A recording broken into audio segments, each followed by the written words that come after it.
حسن صاحب، ہم دیکھ رہے ہیں ماضی کی طرح حلقوں میں وہ سیاسی گہما گہمی اور وہ تشہیری مہم جو ہوتی ہے وہ دکھائی نہیں دے رہی ہے. گراؤنڈ ریالٹیز آپ کیا دیکھ رہے ہیں؟ پبلک اوپینین کیا ہے؟ پبلک تو مایوس ہو چکی ہے ان سیاستدانوں کے ان کھوکھلے نعروں سے، ان کے صرف دعووں سے، ان کے بیانات سے. اب پبلک تو چاہتی ہے کہ ایک دفعہ صاف شفاف انتخابات ہوں اور پھر میرٹ پر جو ہے وہ ان کی سلیکشن ہو، میرٹ پر جو ہے وہ عوام ان کا انتخاب کرے. لیکن بات پھر یہی ہے کہ اگر ایک سیاستدان کو یہ اندازہ ہوتا ہے کہ وہ اقتدار میں آنا چاہتے ہیں یا ان کو لایا جا رہا ہے یا وہ آ سکتے ہیں کسی کی مدد سے یا عوام کی مدد سے یا جو بھی وہ ان کا پلان بنتا ہے، تو وہ ایسے لگتا ہے کہ وہ اس پلان کے مطابق اپنا کام شروع کر دیتے ہیں اور پھر جب عوام کے پاس نہیں جانا ہوتا تو پھر عوام کی فکر نہیں کرتے. اور جو ترقی یافتہ ملک ہیں جسے جمہوری ملکوں کی بات کی جاتی ہے، وہاں پر تو کارکردگی کی بنیاد پر عوام میں جاتے ہیں اور وہاں پر اپنی پرفارمنس بتاتے ہیں اور پھر مناظرے بھی ہوتے ہیں. اور بالکل یہ بلاول بھٹو صاحب نے اگر پیشکش کی ہے کہ ایک طرف پرائم منسٹر کے وہ ہیں، دوسری طرف نواز شریف صاحب ہیں، تیسری طرف ایک اور شخص بھی ہے، اگر تینوں کے مناظرے کرا لیے جائیں تو کمال ہو جائے گا. عوام کے سامنے ہر چیز کلیئرٹی کے ساتھ آ جائے گی، کس دور میں کب اور کیا کیا ہوا. پیپلز پارٹی کی حکومت بھی رہی، تحریک انصاف کی حکومت بھی رہی، مسلم لیگ نون کی حکومت بھی رہی. چلے اگر آپ نے -1 کر کے ہی انتخابات میں جانا ہے، بے یقینی اور پریشانی کی کیفیت مبتلا سے نکلنا ہے، تو چلو کم از کم یہ دو لوگ جو اقتدار کی دور میں لگے ہوئے ہیں انہی کا ہی مناظرہ ہو جائے، یہی پرفارمنس لے آئیں کہ ان کے دور میں کیا ہوا. 16 ماہ کی پرفارمنس کو سامنے رکھیں. بلاول بھٹو صاحب اگر 16 ماہ کی کارکردگی کو نہیں سامنے لانا چاہتے اور وہ صرف سندھ کی پرفارمنس کو سامنے لے آئیں، وہ چھوڑ دیجئے کہ وہ 16 ماہ میں شہباز شریف صاحب خود ڈیفینڈ کر لیں. آپ سندھ کی حکومت کی، آپ 10 سالوں سے، کئی سالوں سے سندھ میں ان کی حکومت ہے، 15 سالوں سے، تو وہ ان کے کارکردگی لے آئے. کم از کم بلدیاتی معاملات کے انہوں نے جو حالات بہتر کیے ان کے معاملات سامنے لے آئے. لیکن مسئلہ یہ ہے کہ یہاں پر کوئی پرفارمنس کی بات نہیں کر رہا. سب جو ہے وہ بتا رہے ہیں کہ ہم نے بجلی آپ کو اتنی سستی کر دیں گے، ایک بتا رہا ہے کہ ہم کسانوں کو اتنا ریلیف دیں گے، ایک بتا رہے ہیں کہ فارمولہ نون لیگ کے پاس ہے، ایک بتا رہے ہیں نہیں شہباز شریف صاحب کے پاس فارمولہ ہے. فارمولوں کی بات کی جا رہی ہے، سامنے کوئی بھی لانے کو تیار نہیں ہے. روڈ میپ کسی سیاسی جماعت کی طرف سے نہیں آ رہا.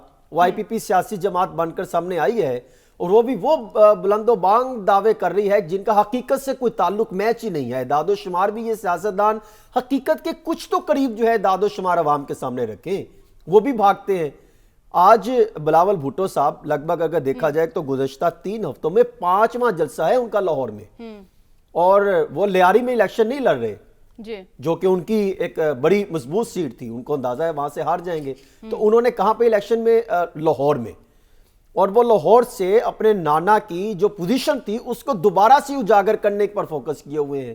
اور یہاں پر مسلم لیگ نون جو کہ کسی زمانے میں بہت ایکٹیو ہوا کرتی تھی، آج وہ بھی میدان سے جو ہے وہ خالی چھوڑتا دکھائی دے رہی ہے. ان کو اندازہ ہے کہ شاید وہ 2013 کی طرح پہلے ہی رزلٹ تیار ہو کے آئیں گے، اور پھر جس طرح 2018 میں کہیں پر آر ٹی ایس بیٹھ گیا تھا، ان کے دور میں بھی کچھ ایسا کچھ ہو جائے گا، کوئی کہیں سے کوئی مدد آ جائے گی اور یہ جیت جائیں گے، اقتدار میں آ جائیں گے. دیکھیے حقیقت یہ ہے کہ جہاں سے بلاول بھٹو صاحب انتخاب لڑ رہے ہیں وہ تو انہوں نے تو چیلنج لیا ہے کہ اس کو ہر صورت جو ہے وہ جیتنا ہے. اور اس میں اگر دیکھیں تو پہلے یہاں سے اسلم گل صاحب کھڑے ہوئے تھے، ضمنی الیکشن ہوا تھا، علی پرویز ملک صاحب، شائستہ پرویز ملک صاحبہ یہاں سے انہوں نے میدان مارا تھا، اور اس وقت شائستہ پرویز ملک صاحبہ کے ساتھ نون لیگ نہیں سٹینڈ کر رہی تھی، انہوں نے اکیلی جنگ لڑی تھی اور وہ پوزیشن لے گئے تھے. لیکن آج یہ ایسا حلقہ ہے کہ دونوں جو ہے امیدواروں کا حلقہ یہ نہیں بنتا. ایک کراچی سے آیا، گجرانوالہ سے آیا جس کو وہاں ٹکٹ نہیں ملی، اور یہاں پر وہ انتخاب لڑ رہے ہیں. اور یہاں پر پیپلز پارٹی گراؤنڈ میں تو بھرپور نظر آ رہی ہے، لیکن وہ مد مقابل عطا اللہ تارڑ اس طرح میدان میں نہیں آ رہے. تو یہ بہت بڑا چیلنج ہوگا، لیکن اس کو قبول کیا ہے.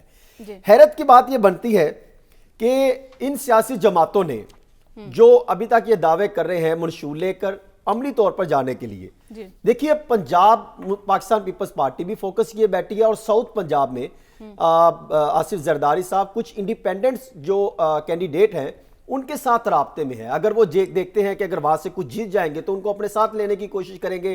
میں یہ سمجھتا ہوں کہ وہاں سے اگر رحیم یار خان ہو, مظفر گڑھ یا لیا, یہاں سے پاکستان پیپلز پارٹی کی قدرے پوزیشن مضبوط دکھائی دیتی ہے. اور اسی طرح کچھ اور ساؤتھ پنجاب کا جیسا ملتان ہے, یسر رضا گیلانی اور ان کے 2 صاحبزادے بھی وہاں سے کریں, اگر وہ لے جاتے ہیں تو اور کچھ آزاد امیدوار کی طرف پھر سارا فوکس ہوگا. پھر الیکشن جیتنے کے بعد جو یہ عادل برائے صاحب بات کر رہے تھے کہ ایک نیا میدان لگے گا, وہ پھر آزاد امیدواروں کا, آزاد جو افراد جیت کر آئیں گے ان کا میدان لگے گا کہ وہ کہاں پہ جاتے ہیں. پھر یہاں پر ہارس ٹریڈنگ کے کافی جو ہے وہ خدشات بڑھ جاتے ہیں, اس کو بھی آپ نظر انداز نہیں کر سکتے.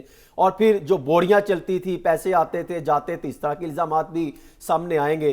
تو یوں اگر کہا جائے تو عوام اب کہاں سٹینڈ کرتی ہے, عوام کے پاس عوامی مسائل وہی ہیں. بالکل